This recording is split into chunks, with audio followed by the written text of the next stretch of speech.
स्वागत है आप सभी का अपने YouTube चैनल HP प्रेप में। तो जैसा कि प्रॉमिस किया था कि हम हिंदी ग्रामर के टॉपिक्स करने के बाद उसकी टेस्ट प्रैक्टिस करेंगे। शुरू करते हैं आज का हमारा टेस्ट। और इसमें जो टॉपिक मैंने कवर किए हैं वो एक तो मैंने वचन के कुछ क्वेश्चंस लिए हैं और क्रिया के क्वेश्चंस लिए हैं और साथ में कारक के क्वेश्चंस लिए हैं। ठीक है, तो पहला क्वेश्चन है, राम तैरता है, इसमें कौन सी क्रिया है? ऑप्शंस हैं सकर्मक, अकर्मक, द्विकर्मक या कोई नहीं। इसका सही आंसर है अकर्मक क्रिया। अब आपको क्रिया वाला टॉपिक याद होगा तो आपको ध्यान होगा दो तरह की क्रियाएं की थी हमने सबसे पहले, अकर्मक और सकर्मक। तो अकर्मक कौन सी थी? जहाँ पर कर्म नहीं होता है और कर्ता पर ही सीधा प्रभाव पड़ता है, जैसे राम तैरता है। अब राम तैरता है, इसमें तैरता तो हमारी क्रिया है, ठीक है, लेकिन कर्म क्या है? यहाँ पर क्लियर नहीं है ना कर्म, ठीक है, कर्ता तो है हमारे पास लेकिन कर्म नहीं है, तो ये क्या हुई? अकर्मक क्रिया। और अगर आपको समझ नहीं आ रही है, जो फर्स्ट टाइम इस क्लास को देख रहे हैं, प्लीज़ जाकर क्रिया वाला टॉपिक देखिए, मैंने कवर करवाए हैं सारे टॉपिक, वहाँ से आपको क्लैरिटी मिल जाएगी। तीन क्वेश्चन है, मैं नहा धोकर नाश्ता करूँगा, वाक्य में कौन सी क्रिया है? ऑप्शन है नाम धातु, प्रेरणार्थक, सर्वकालिक या पूर्वकालिक। तो इसमें है पूर्वकालिक क्रिया। पूर्वकालिक क्रिया जैसा कि हमने किया था, जो काम पहले हो रहा है, जैसे उसने पहले नहाना है फिर नाश्ता करना है, ठीक है, तो इसमें पूर्वकालिक क्रिया है। क्वेश्चन है, घोड़ा दौड़ रहा है, वाक्य में क्रिया। तो बहुत ही इजी है, अगर फर्स्ट क्वेश्चन में आपने एक्सप्लेनेशन समझी है तो ऑप्शन है संयुक्त, पूर्वकालिक, सकर्मक या अकर्मक।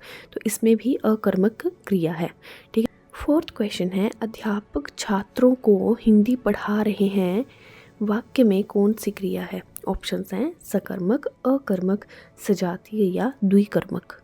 इसका सही आंसर है द्विकर्मक। अगर आपको आंसर्स करने में प्रॉब्लम हो रही है तो जाइए और जाकर पहले टॉपिक्स क्लियर करिए, और अगर फिर कोई प्रॉब्लम आती है तो प्लीज़ कमेंट करिएगा। 6 क्वेश्चन है, स्त्रीलिंग शब्द कौन सा है? यानी कि ये जो 4 ऑप्शंस दिए हैं इसमें हमने देखना है कि स्त्रीलिंग कौन सा है। ऑप्शंस हैं चैत्र, मंगलवार, ऋतु या नगर। तो इसका तो बहुत ही इजी है, ऋतु शब्द जो है वो स्त्रीलिंग है। 7th क्वेश्चन है, कौन सा युग्म सही नहीं है? अब हमने इसमें गलत युग्म को आंसर करना है। ऑप्शन है युवक युवती, युवक का अपोजिट युवती ही होता है। वीर वीरांगना, ठीक है ये भी। विद्वान विदुषी, ये भी ठीक है। और फोर्थ है नर और स्त्री, ये गलत है, ठीक है, क्योंकि नर का तो नारी होता है, ठीक है, और पुरुष का होता है स्त्री, ठीक है। 8th क्वेश्चन है, नेत्री शब्द का पुल्लिंग क्या होगा? ऑप्शन है नेताइन, नेता, नेत्र या अभिनेता। इसका सही आंसर है नेता। नेता का पुल्लिंग होगा, नेता का स्त्रीलिंग होगा नेत्री।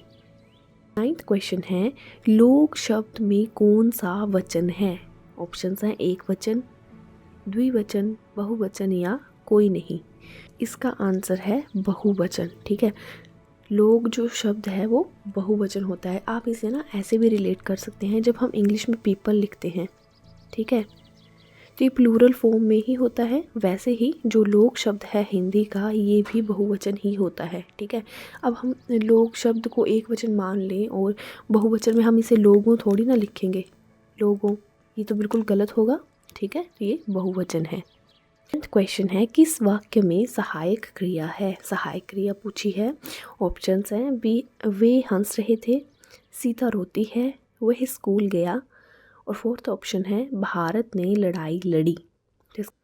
सॉरी, यहाँ पर ऑप्शंस थोड़े गड़बड़ हैं, क्वेश्चन ही गलत है। इसमें बोलना था कि किस वाक्य में सहायक क्रिया नहीं है, ठीक है, तो यहाँ पर इसका आंसर ठीक है, भारत ने लड़ाई लड़ी, इसमें सहायक क्रिया नहीं है, क्योंकि ये जो ऑप्शन है ना, भारत ने लड़ाई लड़ी, ये तो सजातीय क्रिया है, ठीक है, और ये बाकी ऑप्शंस जो हैं इनमें सहायक क्रिया है। सहायक क्रिया कौन होती है? किसी भी वाक्य का भाव पूरा करने के लिए जो शब्द प्रयोग किए जाते हैं, ठीक है, जैसे वे हंस रहे थे, सीता रोती है, वह स्कूल गया है, ठीक है। 11th क्वेश्चन है, वर्षा का बहुवचन क्या होगा? अब वर्षा का बहुवचन पूछा है। ऑप्शंस हैं वर्षाएं, वर्षाओं, वर्षा या वर्षागण। तो वर्षा का बहुवचन वर्षा ही रहता है।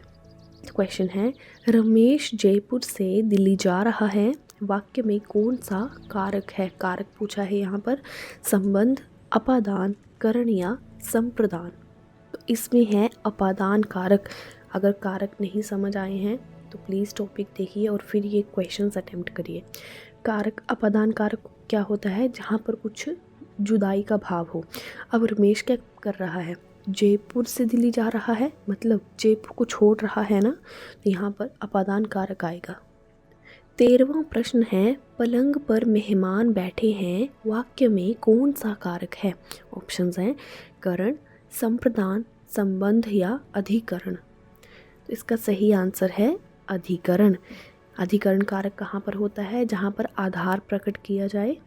14th क्वेश्चन है, पक्षी उड़ता है, कौन सा कारक है, कर्म, कर्ता, करण या संबंध। तो इसमें है कर्ता कारक। ठीक है, आज का लास्ट क्वेश्चन है, गरीब के लिए धन इकट्ठा करो, वाक्य में कारक कौन सा है। ऑप्शंस हैं करण, कर्ता, संप्रदान, अधिकरण। तो इसका सही आंसर है संप्रदान कारक। और संप्रदान कारक को याद रखने का मैंने तरीका बताया था कि संप्रदान का मतलब होता है देना। ठीक है, तो अगर आप किसी दूसरे के लिए कोई कार्य कर रहे हैं तो उसे बोलेंगे संप्रदान कारक। तो ये थे आज हमारे टेस्ट नंबर 1 के 15 क्वेश्चन। सो आई होप आपको ये क्वेश्चंस पसंद आए होंगे। और अगर आप आंसर नहीं दे पाए हैं तो पहले जाके टॉपिक क्लियर करिए, फिर आंसर्स करिए। सो मिलती हूँ आपसे नेक्स्ट क्लास में। वीडियो को लाइक करिए और चैनल को सब्सक्राइब ज़रूर करिए।